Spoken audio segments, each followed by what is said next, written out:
పత్తి పంటలో మొక్కకి సైడ్ బ్రాంచెస్ ఎక్కువగా రావాలన్నా, గూడ, పూత, కాయ ఎక్కువగా రావాలన్నా, అలాగే వచ్చింది నిలబడాలన్నా మనం ఎలాంటి చర్యలు తీసుకోవాలి అనేది చాలా స్పష్టంగా సబ్జెక్ట్ కంటెంట్ ఉన్నటువంటి మ్యాటర్ను మీకు వివరించాలన్నటువంటి ఉద్దేశంతో ఈ వీడియో అనేది చేయడం జరుగుతుంది. ఓన్లీ ఎరువులు లేదా స్ప్రేయింగ్ సంబంధించిన పెస్టిసైడే కాకుండా అనేకమైనటువంటి అంశాలు ఈ విషయంలో మనకు ఇన్ఫ్లుయెన్స్ ప్రత్యక్షంగా కావచ్చు, పరోక్షంగా కావచ్చు, వాటి యొక్క ప్రభావాన్ని చూపించడం జరుగుతుంది. సో ఆ కారణాలు ఏంటి, వాటి గురించి మనం పరిపూర్ణమైనటువంటి అవగాహన వచ్చిన తర్వాత ఏ కారణం చేత పూత వస్తుంది, ఏ కారణం చేత పూత రాలిపోతుంది, సో ఏ కారణం ద్వారా మనకు సైడ్ బ్రాంచెస్ వచ్చినాయి, సో ఏ కారణం చేత మనకు రావట్లేదు అనేటువంటి విషయాన్ని మనకు సొంతంగా ఆలోచించుకొని ఒక నిర్ణయానికి రావడానికి నేను చెప్పేటువంటి ఈ 10 కారణాలు మీకు ఖచ్చితంగా ఉపయోగపడతాయని నేను మీకు చెప్తున్నాను. సో ఆ 10 కారణాలు ఏంటో అనేది మనం తెలుసుకున్నటువంటి ప్రయత్నం చేద్దాం. మొట్టమొదటి చూసినటువంటి సరైనటువంటి విత్తన ఎంపిక. మీ ప్రాంతానికి అలాగే మీ నేలకి అనువైన రకాన్ని మాత్రమే ఎంచుకోండి.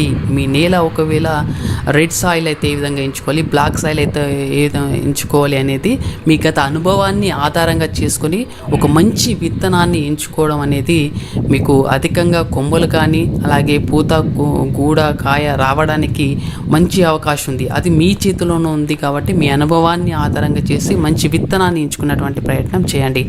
అలాగే ప్లాంట్ యొక్క డెన్సిటీ, మొక్కకు సాలుకు మధ్య దూరం ఎంత ఉండాలి, అది కూడా మీ గత అనుభవాన్ని బట్టే మీరు నిర్ణయించుకోవచ్చు. ఒకవేళ మొక్కకు డెన్సిటీ తక్కువగా ఉందనుకోండి, అప్పుడు మొక్కల మధ్యలో కాంపిటీషన్ ఏర్పడి మొక్క తక్కువగా పెరుగుతుంది, అది మనకు తెలిసిందే. దాంతో ఏమవుతుంది, మొక్కలు జిబురుగా మారిపోయి గాలి సరిగ్గా ఆడదు, వెలుతురు సరిగ్గా ఆడదు, దాంతో మొక్కకు ఉన్నటువంటి పూత, గూడ, కాయ అనేది రాలిపోతుంది. సో అలాగే కాకుండా ఏదైనా పెస్ట్ కనుక అటాక్ చేసినట్లయితే మనం ఎన్ని స్ప్రేలు చేసినప్పటికీ కూడా ఆ పెస్ట్ కంట్రోల్లో ఉండదు, ఎందుకంటే జిబ్బుగా ఉంటుంది కాబట్టి. సో ఇలాంటి కారణాల చేత కూడా మనకు పూత, గూడ, కాయ రాలడానికి అవకాశం ఉంటుంది. ఇది మన ప్రాక్టికల్గా ఫీల్డ్లో మన అనుభవం ద్వారా నేర్చుకోవాలి. అలాంటి సందర్భంలో మొక్కల మధ్యలో దూరం, సాలుకు మధ్యలో దూరం, అలాగే మొక్కకు మధ్య దూరం పెంచుకున్నట్లయితే మనకు గాలి, వెలుతురు బాగా ఆడి సూర్యరశ్మి ప్రత్యక్షంగా మొక్కకు పడి మనకు మొక్క అనేది వేపుగా పెరగడమే కాకుండా సైడ్ బ్రాంచెస్ వచ్చి మంచి పూత, గూడ, కాయ నిలబడడానికి ఎక్కువగా అవకాశం ఉంటుంది. ఇది ఖచ్చితంగా ప్రత్యక్షంగా వ్యవసాయం చేసేటువంటి రైతుల అనుభవంలో ఇది ఉండే ఉంటుంది. దానికి అనుగుణంగా మీరు ఈ డెన్సిటీ, ప్లాంట్కు మొక్క దూరం ఎంత ఉండాలనేది నిర్ణయించుకోండి. అలాగని మళ్ళీ మీరు దగ్గరగా వేసి సో మనకు విపరీతంగా పూత కూడా రాలిపోతుంది, ఏ మందులు స్ప్రే చేయాలి అన్నటువంటి ఆలోచన రాకూడదు. ఇది కూడా ఒక కారణం. దగ్గరగా ఉన్నట్లయితే మనకు ఖచ్చితంగా ఈ పూత కూడా రాలిపోయేటువంటి అవకాశం ఉందనేది కూడా కొంచెం గమనించాల్సినటువంటి అవసరం ఉంది. అలాగే ఫెర్టిలైజేషన్ అంటే ఎలాంటి ఎరువులను వేసుకోవాలి. మొక్కకు చాలామంది రైతులు ఇక్కడ ఓన్లీ ఎన్పికే ఎరువులైనటువంటి యూరియా, భాస్వరం అలాగే పొటాష్ మాత్రమే ప్రధానమైనటువంటి ఎరువులుగా భావించి ఎక్కువగా దిగుబడి రావాలంటే ఇవే వేయాలి అని చెప్పేసి విపరీతంగా ఇవే వేయడం జరుగుతుంది. వాటితో పాటుగా మనకు సిఎంఎస్, కాల్షియం, మెగ్నీషియం సల్ఫేట్ లాంటి ఎరువులు ఉన్నాయి. అలాగే సూక్ష్మ పోషకాలు కూడా మనకు ఉన్నాయి. సో ఇవన్నీ దాదాపు మొక్క యొక్క జీవన క్రియలో 16 రకాలైనటువంటి పోషకాల లభ్యత మొక్కకు చాలా అవసరం. ఆ పోషకాలన్నీ కూడా క్రమ పద్ధతిలో మొక్కకు అందించినప్పుడే మనకి ఈ పూత, గూడ, కాయ నిలిచి ఉండడానికి అవకాశం ఉంది. అలాగే మనం కోరుకున్నటువంటి సైడ్ బ్రాంచెస్ కూడా రావడానికి అవకాశం ఉంది. సో ఇందులో ముఖ్యంగా మనకు బోరాన్ లోపం కావచ్చు, జింకు లోపం కావచ్చు, మెగ్నీషియం లోపం కావచ్చు. సో ఇలాంటి ఎరువులను మనం నెగ్లిజెన్సీ చేయడం వల్ల ఈ లోపాలన్నీ ఏర్పడి మొక్క పెరగక గిడసబారిపోయి కాయ, పూత నిలవక రాలిపోవడం అనేది జరుగుతుంది. సో మనం ఏ విధంగా సరైన మోతాదులో సరైన పద్ధతిలో ఎరువులను ఏ విధంగా వేయాలనేది నెక్స్ట్ వీడియోలో తెలియజేసే ప్రయత్నం చేస్తాను. కాబట్టి ఈ కొమ్మలు సరిగ్గా రాకపోవడానికి, పూత కూడా రాలిపోవడానికి ఈ మన ఫెర్టిలైజర్ మేనేజ్మెంట్ అనేది కూడా అత్యంత ముఖ్యమైనది అనేది ఇక్కడ రైతులు గుర్తుంచుకోండి. అలాగే ఇరిగేషన్, వాటర్ ఫెసిలిటీ, ఎక్కువగా వాటర్ ఉన్నప్పటికీ లేదా అసలు పూర్తిగా వర్షాలు లేకుండా ఎండలు విపరీతంగా కొడుతున్నప్పుడు కూడా ఈ మొక్క అనేది ఈ 2 కారణాల చేత స్ట్రెస్కు గురైపోయి పూత కూడా రాలిపోవడానికి లేదా మొక్క ఎదుగుదల లేకపోవడానికి కూడా ఇదొక ప్రధాన కారణం. సో దీన్ని మనం ఏ విధంగా అధిగమించవచ్చు అనేది మనకు కాస్త మనసు పెట్టి ఆలోచిస్తే ఇది మనకు రీజన్ తెలుస్తుంది. అంటే వాటర్ లేనప్పుడు ఇరిగేషన్ ఇవ్వడం కావచ్చు, విపరీతంగా వర్షాలు ఉన్నప్పుడు ఆ నీటిని తీసివేసేసి ఇమీడియట్గా ఈ మ్యాంకోజెబ్ కావచ్చు, అలాగే 19 ఇలాంటి ఎరువులను ఇవ్వడం ద్వారా మనం మళ్ళీ మొక్కను యాక్టివేట్ చేసేసి మళ్ళీ పెంపుదల చేయడానికి అవకాశం ఉంటుంది. ఇలాంటి కొన్ని సస్య సంరక్షణ చర్యలు తీసుకోవాల్సినటువంటి అవసరం ఉంటుంది.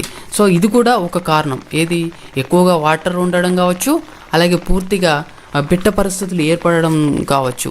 సో దీన్ని కూడా ఒకసారి ఆలోచించుకోవాలి. అలాగే వీడ్ కంట్రోల్, ఒకవేళ మీరు ఫీల్డ్లో కనుక విపరీతంగా గడ్డిని అలాగే ఉంచినట్లయితే మొక్కల మధ్య పోటీ ఏర్పడి ఈ భూమిలో ఉన్నటువంటి పోషకాలన్నీ కూడా ఈ గడ్డి అనేది తీసుకోవడం జరుగుతుందండి. దానితో ఈ ప్రధాన పంట అయినటువంటి ఈ పత్తి పంటకు పోషకాలు అందక అలాగే కురసగా ఉండిపోయి పెరుగుదల లోపించి సరైన సమయంలో వయసుకు తగ్గట్టు పెరగక ఈ పూత కూడా అచ్చింది కూడా రాలిపోవడం జరుగుతుంది. కాబట్టి మన పంటలో ఖచ్చితంగా ప్రథమ కర్తవ్యం ఈ కలుపు లేకుండా చూసుకోవడం అనేది అత్యుత్తమైనటువంటి రైతు మొట్టమొదటిసారిగా చేసేటువంటి పని అని గుర్తించాలి. ఒకవేళ వీడ్ కనుక లేనట్లయితే ఆ పోషకాలన్నీ ఈ ప్రధాన పంట అయినటువంటి ఈ పత్తి పంటనే తీసుకొని మనకు కావలసినటువంటి మంచి పూత కూడా కాయ ఇవ్వడానికి అవకాశం ఉంది. అలాగే ఈ పెస్ట్ అండ్ డిసీజ్ మేనేజ్మెంట్ అండి, అంటే మరో కారణం ఇది కూడా. ఒకవేళ విపరీతంగా రసం పీల్చే పురుగులు ఉన్నట్లయితే లేదా రకరకాల తెగుళ్ళు ఉన్నట్లయితే కూడా మనకు ఈ పూత కూడా కాయ అనేది రాలిపోవడం జరుగుతుంది. ఇది కూడా ఒక ప్రధానమైన కారణమే.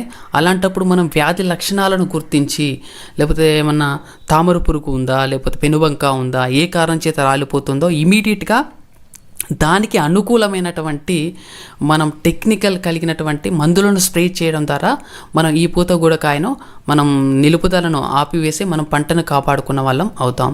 సో ఇది కూడా రైతులు గమనించి దాని అనుకూలంగా మనం వ్యవహరించాలి. అలాగే ఒకవేళ మొక్క గనక విపరీతంగా పెరిగిందనుకోండి, మనం అప్పుడు ఈ పైన కొమ్మని ట్యాపింగ్ చేయడం అంటే తుంచడం ద్వారా పైన ప్రధాన కాండం యొక్క పొడుగు పైన 5.5 feet అయిన తర్వాత దాన్ని తుంచి వేయడం ద్వారా మనకు సైడ్ బ్రాంచెస్ అభివృద్ధి అవ్వడమే కాకుండా పూత కూడా కాయ నిలబడి కాయ పెద్ద సైజు రావడానికి అవకాశం ఉంది. కాబట్టి ఈ ప్రూనింగ్ టెక్నిక్ అనేది కూడా ఒక భాగం అనేది మీరు గుర్తుంచుకోవాలి. అలాగే పాలినేషన్, పరాగ సంపర్కం అంటాం మనం. సో ఇంతకుముందు ఏంటంటే వెనకట మన పత్తి చుట్టూ రకరకాలైనటువంటి ఫ్లవర్స్ పెట్టేవాళ్ళు, లైక్ బంతి పూలను ఉంచడం ద్వారా అది ఈ తేనెటీగలను ఆకర్షించేసి ఈ పరాగ సంపర్కం ఎక్కువగా జరగడానికి అవకాశం ఉంటుంది పంటలో. అంటే న్యాచురల్గా జరుగుతుంది, గాలి ద్వారా కావచ్చు, మిగతా పెస్ట్ ద్వారా జరుగుతుంది. అలా జరగని సందర్భంలో ఈ పాలినేషన్ ప్రక్రియ ఆ పువ్వులో కానీ జరగనప్పుడు ఏమవుతుందంటే అది రాలిపోవడానికి ఎక్కువ అవకాశం ఉంది. సో పూతగూడు రాలిపోవడానికి కూడా ఇది ఒక కారణం అనేది మీరు గ్రహించాలి అనేది చెప్తున్నాను. కాబట్టి దీన్ని బట్టి ఏంటంటే మన పత్తి పంట చుట్టూ ఈ బంతి పూలను పెట్టుకోవడం కావచ్చు, లేదా పత్తి పంట మధ్యసాలలో కంది, మినుములు, తర్వాత పిసలు లాంటివి మనం ఒక సాలు కనుక పెట్టుకున్నట్లయితే మనకు ఈ పాలినేషన్ ప్రక్రియ సక్రమంగా జరిగి మంచి పత్తి పంటలో దిగుబడిని పొందడానికి అవకాశం ఉంది. ఇది ఒక ప్రధాన